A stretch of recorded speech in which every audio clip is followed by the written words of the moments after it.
Goedenavond, het is zondag 4 september en u kijkt naar het Zeeuwse nieuws van vandaag.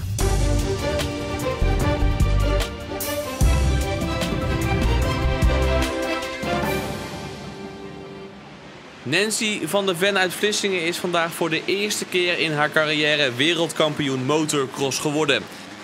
In de laatste race in Turkije ging het niet makkelijk voor Van der Ven. Bij de eerste manche op zaterdag werd ze zesde. En een 14e plek in de tweede manche zou genoeg zijn voor de wereldtitel.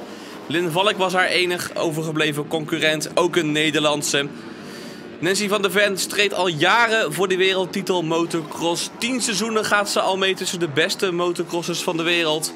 En vandaag komt ze hier als 8e over de finish.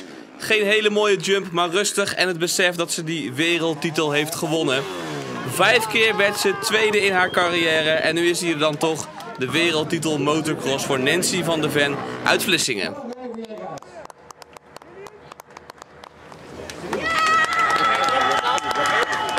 Finally, after so many years of being second, it feels so great, maybe even better than win it in one of your first years.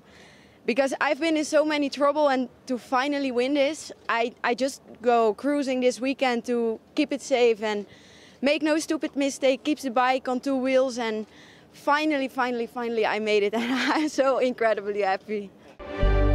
Nieuw- en Sint-Joosland is afgelopen nacht opgeschrikt door een enorme knal, veroorzaakt door vuurwerk. Als gevolg daarvan ontstond er behoorlijk wat schade en paniek. Ja, de straat was wel in rep en roer vannacht. Mevrouw en ik die zaten echt rechtop in bed. Het was echt een gigantische knal was het. Dus we waren echt geschrokken, ja. Daarnaast vloog er ook een heg in brand. Buren probeerden die brand in eerste instantie zelf te blussen. Die hele heg die staat in de fik, joh. Dus ik kijk en nou goed, het was de buurman al aan het blussen, zeg maar, met emmers water. Dus toen ben ik maar even wezen helpen, zeg maar. Uiteindelijk was de brandweer 2 uur bezig om het onder controle te krijgen. En pas toen besefte Meeuwse dat zijn eigen huis ook schade had. Ja, dit is dus hoe ik het aantrof vannacht. En je ziet ook gewoon meerdere plekken ook gewoon geraakt. Dus hier zo ook en hier. Daar nog een keer. Ja, hier is hij doorheen en gelukkig is hij niet helemaal doorheen, want dan was het binnen ook wel een probleempje gehad, denk ik. Gelukkig was er alleen materiële schade in het dorp, want het had een stuk slechter kunnen aflopen.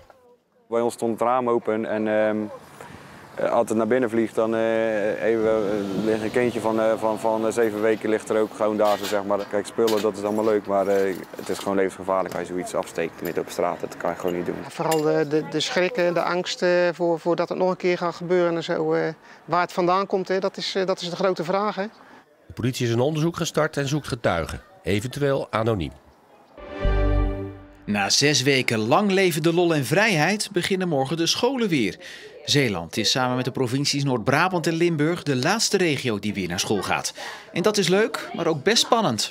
Nou, ik kan met mijn vrienden zien, ik kan weer naar buiten daar leuk spelen. Ik vind het wel spannend en ik heb ik heb wel zin in. Ja, dan vind ik het spannend en zo.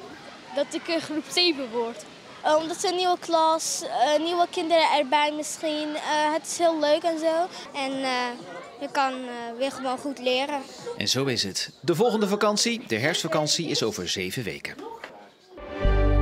Een 14-jarige jongen uit Arnhemuiden is afgelopen nacht ernstig gewond geraakt bij een fietsongeluk. De jongen fietste met een groepje bij Nieuw- en Sint-Joosland toen vermoedelijk de sturen van de fiets in elkaar verstrengeld raakten en het slachtoffer ten val kwam. Een traumahelikopter kwam ter plaatse om ambulancepersoneel te assisteren, maar de jongen is uiteindelijk met een ambulance naar het ziekenhuis in Rotterdam gebracht. Beste mensen, wat fijn om vanmorgen hier te midden in uw kerk aanwezig te mogen zijn voor de eerste preek van de Leek.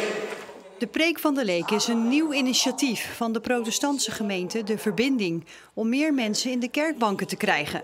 Burgemeester Marga van Mu van Sluis bijt het spits af in de kerk in Breskens. We zijn allemaal mensen met soms hele diverse brillen.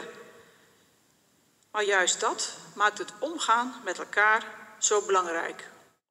De boodschap was eigenlijk, je leert heel je leven, oordeel niet te snel en zoek vooral de verbindingen op om samen onze samenleving beter te maken. Ik vond het een hele mooie preek.